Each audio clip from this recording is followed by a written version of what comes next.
खबर यूपी के मऊ जनपद से है, जहां भारतीय जनता पार्टी के निवर्तमान जिला मंत्री एवं पिछड़ा वर्ग का जिला उपाध्यक्ष अजीत कुमार वर्मा उर्फ राजीव जौहरी का मऊ जनपद में एक अपनी अलग पहचान है।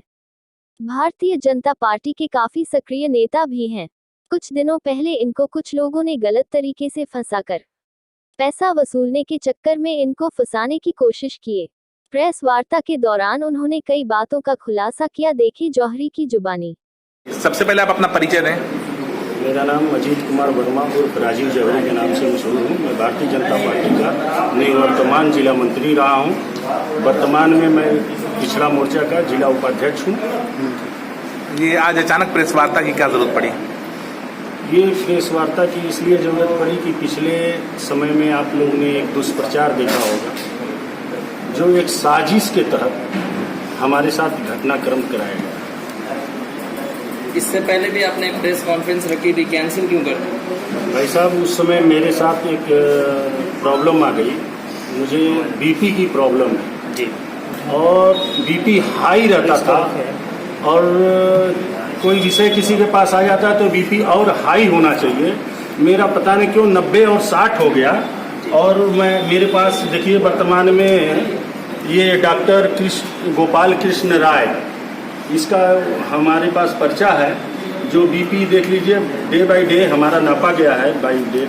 देखिए कल जाके मेरा बीपी 120/90 आया है।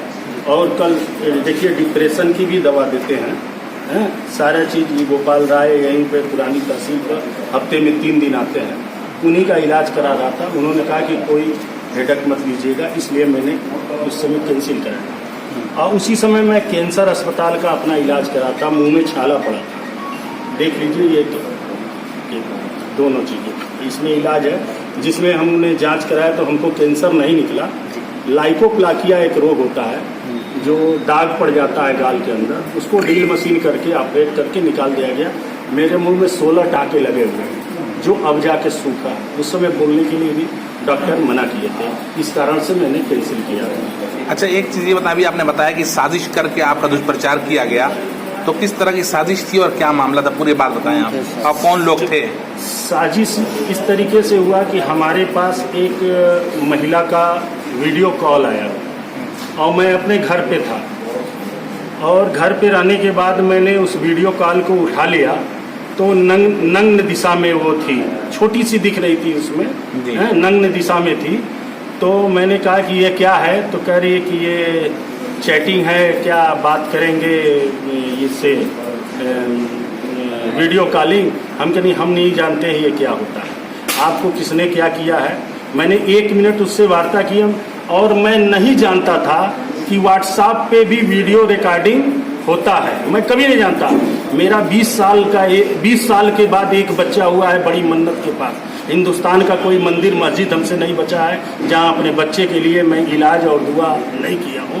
मैं उसकी कसम खा के कह रहा हूं, एक बच्चा है कि मैं आज तक नहीं जानता था कि वीडियो कॉलिंग कोई करता हो तो उस पर रिकॉर्डिंग भी हो जाता है, मुझे नहीं पता था। और वो झांसे में आके मैंने 1 मिनट तक बात कर लिया, मैं घर पे था।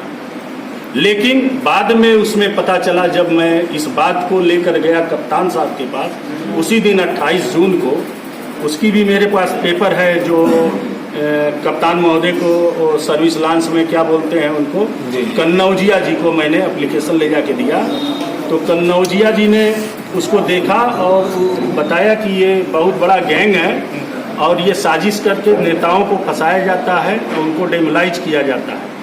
तो उस लड़की के साथ पहले से कुछ भाजपा के लोग, भाजपा के नेता उसमें उसके फ्रेंड लिस्ट में थे, जो मुझे बताया गया, जिसमें एक भरतलाल राही का लड़का है, नीरज राही, और एक जैनिल यादव है। इस कांड के बाद वो हमको फोन करके, जैसे कि अरे भाई साहब हमको थोड़ा चिंता करिए, कुछ हमारा ध्यान दीजिए, मतलब संघ की भाषा में इस तरीके से आधा घंटा तक बात करना, हमसे टार्चर करना कि हमसे कुछ मिल जाए, ब्लैकमेलिंग, मतलब एक तरीके का टार्चर करके, मानसिक उत्पीड़न करके। मैं जब, अच्छा ये बताइए भाई साहब, मैं खुद पीड़ित हूँ, और उसके बाद और पीड़ित किया जाए, क्या यह न्याय उचित है? आप लोग भी पत्रकार हैं, क्या ये न्याय उचित है? आप ही लोग बता दीजिए। अच्छा, ये कितना दिन पहले हनी ट्रैप का मामला आपके साथ ये हुआ था? मैं 28 जून को एसपी साहब के पास गया था और 27 जून को ये हुआ था। अगर मेरे मन में जरा सा चोर रहता या मैं गलत रहता तो क्या मैं कप्तान साहब के पास जाके अपनी बात बताता? इस चीज को कभी नहीं बताता। लेकिन इसके पीछे साजिश थी। ये विजय राजभर विधायक के साथ रहते हैं ये लोग, क्या नाम है, जैनिल यादव परमानेंट रहते हैं उनके साथ, और ये नीरज राही, भरतलाल राही के लड़के, यही दोनों लोग उस सर्किल में उन लोग उसको, जो ये गलत प्रकार की महिला है जो यही सब धंधा करती है, उसको मेरा नंबर देके मेरे ऊपर वीडियो कॉलिंग कराया, जिसकी डिटेल्स सर्विस लांस में निकल गई है। अब बहुत लोग को नोटिस जा चुकी है। इसके लिए सीओ सिटी सदर को वो बनाया गया है, जांच अधिकारी बनाया गया है, जिसकी नोटिस गई है। और मैं अपने सीए को बोला हूँ मानहानि का दावा ठोकने के लिए। मैं इनकम टैक्स पे ही हूँ टॉप क्लास का, टॉप 10 में आता हूँ मैं अपने व्यापार में, और मैं इसमें मानहानि का दावा पक्का श्योर करूंगा। इसमें आप बता रहे थे कि भाजपा नेताओं के अलावा कुछ पत्रकारों का भी हाथ आप बता रहे थे। कुछ ये पत्रकार जैसे देखिए मोबाइल ले लिए हैं और फेसबुक चला रहे हैं और वो भी पत्रकार बन गए हैं, तो वो तो कहीं बिल्ला तो लगा नहीं है कि कौन असली पत्रकार है कौन नकली पत्रकार है। जैसे ब्रह्मानंद क्या नाम है, पांडे, मुझको इसी तरीके से, मैं बसपा सरकार में था और बसपा में टिकट मांगने गया था, मेरे साथ फागू चौहान जी, दारा सिंह चौहान जी, विजय प्रताप सिंह, तमाम लोग बसपा में, मनोज राय जी अभी जो अध्यक्ष हुए हैं, इस सब लोग बहन जी के पास गए थे टिकट मांगने। मैं भी गया था सदर से टिकट मांगने, खुदा न खास्ता नहीं मिला। तो 2010 में मैं गया गोरखपुर मंदिर में, योगी महंत आदित्यनाथ जी क्या मुख्यमंत्री जी उस समय नहीं थे, उस समय मुख्यमंत्री नहीं थे। मेरे साथ प्रदीप वर्मा, हिंदू व्यवहानी का मेरे घर का लड़का है, वही लिवाक गया, कहे क्या बसपा की राजनीति करते हो, आओ भाजपा की राजनीति करो, हिंदुत्व की राजनीति करो। तो मैं उसी समय से मन बदल दिया। और उसके बाद मेरे घर पे 2014 में हरि नारायण राजभर बेलथरा रोड हमारा ननिहाल है, वो आए, कहे कि हमारे चुनाव में लगिए और जिताइए और आइए अपने घर वापसी आइए। मेरे बाप दादा जनसंघ से रहे, मेरे दादा चंद्रदेव लोग मऊ में मेंबर हुआ करते थे और मेंबर लोग ही चेयरमैन चुना करते थे। तो गोपाल खंडेवाल को चुना जाता था, मुन्नू बाबू को चुना जाता था, फिर हबीबुल्ला जी को चुना जाता था। उस समय से मेरा परिवार जनसंघ से रहा है।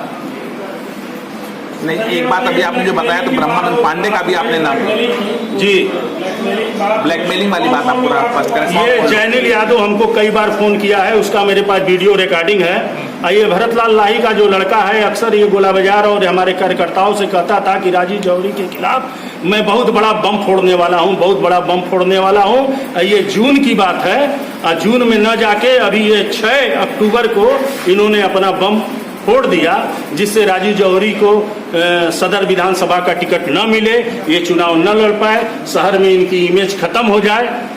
इस प्रकार से इन लोगों ने साजिश करके मेरे साथ ये साजिश करके घटना घटी है। जिन पत्रकारों ने आपको ब्लैकमेल किया, पुरानी वीडियो नहीं है, ताज़ी वीडियो। कौन सी वीडियो? नई वीडियो जो ये आपके साथ हुआ, ये जून की बात है। जून की बात? हाँ, जून की बात है। 4 महीना से हमको ब्लैकमेल किया, 4 महीने कि हम मिटा देंगे। हमारे पास रिकॉर्डिंग है, जैनिल यादव ने कहा कि सब हटवा देंगे, सब करवा देंगे, सब मेरे जानने वाले हैं। ये जैनिल यादव 24 घंटा विजय राजभर के साथ रहता है, उनके साथ चलता फिरता है, गाड़ी में बैठता है, आप लोग पता कर सकते हैं। यानी कि ये आपके कहने का मतलब जो षड्यंत्र चल रहा है इसमें विधायक विजय राजभर का आप हाथ मानते हैं, मास्टरमाइंड उन्हीं को आप मानते हैं? जब उनके साथ 24 घंटा रहने वाला व्यक्ति इस प्रकार से कर रहा है तो जाहिर सी बात है साजिश में वो शामिल हो सकते हैं। नहीं तो क्यों उनके साथ ऐसे व्यक्ति रहते हैं? एक विधायक है, माननीय है, इस तरीके से क्यों करेंगे? जिन पत्रकारों अरे वो उन विधायक जी की क्या बात करते हैं? चुनाव लड़ रहे थे, वो कुछ नहीं थे, उनको बीजेपी ने टिकट दे दिया। योगी जी का कार्यक्रम था कोपागंज में भाई साहब, और उसमें उपेंद्र शुक्ला भगवान को पधार गए, हमारे राजनीतिक गुरु थे, गोरखपुर के प्रदेश के उपाध्यक्ष थे। उन्होंने कहा कि जौहरी जी आप पूरा मंच और ये कुर्सी की व्यवस्था करा दीजिए, सब पैसा लगा दीजिए, हिसाब दीजिएगा, हम देंगे। मैं 5 लाख रुपया से ऊपर विजय राजभर के चुनाव में लगाया कोपागंज में, और मुझको जब पैसा लेना था तो दुर्ग विजय राय यही जिलाध्यक्ष थे, उनसे पूछ लीजिएगा। और वहीं शुक्ला जी भी थे, कहे कि पैसा घट गया है जौहरी जी और आप मन को बड़ा करिए। हम करिए ठीक है गुरुजी, मैं अपने मन को बड़ा कर ले रहा हूँ। 5 लाख रुपया से अगर विजय राजभर की जीत भी हो गई तो मुझे यही खुशी है। लेकिन वही विजय राजभर यही बगल में मेरा मकान बन रहा है, देख लीजिए 1 फुट आगे बढ़ के बनवा दिए हैं, और मेरे खिलाफ राम सिंह दरोगा को बोले कि तुम्हारा ट्रांसफर करवा दूंगा, नहीं तो राजीव जौहरी को पकड़ के थाने में बंद कर दूंगा। लेकिन मैं उत्तर प्रदेश के अध्यक्ष माननीय स्वतंत्र सिंह जी से जाके मिला और इन लोग को डांटे, तब जाके मामला सही हुआ। इधर रास्ता खोल रहे थे, बाहर जा निकाल रहे थे, सब बंद हो गया। देख लीजिए यही है बगल में अभी भी काम। देख लीजिए यहाँ कोई अतिक्रमण, आगे की जमीन हमारी है, लेकिन विजय राजभर सिटी मजिस्ट्रेट के यहाँ अपने पैड पर लिख के दिए हैं अपने नाम से। आज भी जाएंगे तो सिटी मजिस्ट्रेट के यहाँ वो इनके नाम की वो डायरी मिलेगी कि राजीव जौहरी को प्रताड़ित किया जाए। अब ये बताइए, इतना मेरे करने के बाद इनके चुनाव में दिन रात एक अपना गाड़ी घोड़ा, अपना कार्यकर्ता, अपना तेल पानी रात दिन एक कर मैं चलाऊं किसी भी भारतीय जनता पार्टी के जिले के कार्यकर्ता। आज तक कोई एक दाग लगाने वाला नहीं है। कुछ पत्रकारों का नाम इशारा था जी, कुछ पत्रकारों का नाम आप बता रहे थे, क्या इस तरह? और पत्रकार ब्रह्मानंद, हमको इसके पहले जब बहुजन समाज पार्टी से मैं टिकट मांगने गया था तो मैं बहन जी के बहुत करीब पहुंच गया था। हमेशा कहती थी कि नहीं तुम्हारी चिंता करेंगे, तुम्हारी चिंता करेंगे। मेरे साथ बहन जी के साथ फोटो भी है बहुत सारे। जब मैं चूंकि था 5 साल तो जाहिर सी बात है बहन जी से उस समय तो कोई मिल नहीं पाता था, पास नहीं जाता था, मैं तो उनके जाके बगल में बैठता था। ऐसा फोटो है मेरे पास। लेकिन उस समय भी ब्रह्मानंद मेरे खिलाफ 20 दिन तक अपने वो 2 रुपया वाला अखबार जो कोई पढ़ता नहीं है उसमें रोज छापते थे कि राजीव जौहरी के यहाँ लोग सीओ और कोतवाल आते हैं, पहले नतमस्तक होते हैं बसपा सरकार में, तब जाके अपने ड्यूटी पे जाते हैं। राजीव जौहरी के यहाँ माफिया बैठते हैं, सरगना। क्या मैं एक व्यापारी हूँ, एक बनिया हूँ? आज तक आपने सुना है मैं किसी से गुंडाई किया हूँ या मारा पीटी किया हूँ? रहा सवाल 2005 की दंगे की, भाई साहब जी यहीं पे हैं, देखिए इस मोहल्ले के भी लोग हैं, यहाँ पे बैठे हुए हैं लोग हैं। अनिल जायसवाल जी हैं, चौहान जी हैं, सूरज चौहान जी हैं। यहाँ मुख्तार के अंसारी के जितने वो शूटर थे काला काला पहन के सब घेर लिए थे। गोपाल दुबे हमारे घर से ब्राह्मण थे, अगरबत्ती बेचते थे घूम घूम के, और हमारे घर पे उनका सड़क पे घर था तो मेरे घर पे आ गए थे। चाय पी के कहे कि जाए हम अपना दरवाजा देख लें, ठीक ठाक है। ऊपर से गोली मार दिया गया, मर गए। और मैं ऐसे ही चौकी था उठा के, मेरा लाइसेंसी बंदूक है, 153 गोली फायरिंग करके पूरे शहर के लोगों को बचाने का काम किया हूँ। केवल एक वो जो किराने वाला है, क्या नाम है, सुरेंद्र गुप्ता की दुकान में नहीं बचा पाया चूंकि आगे था।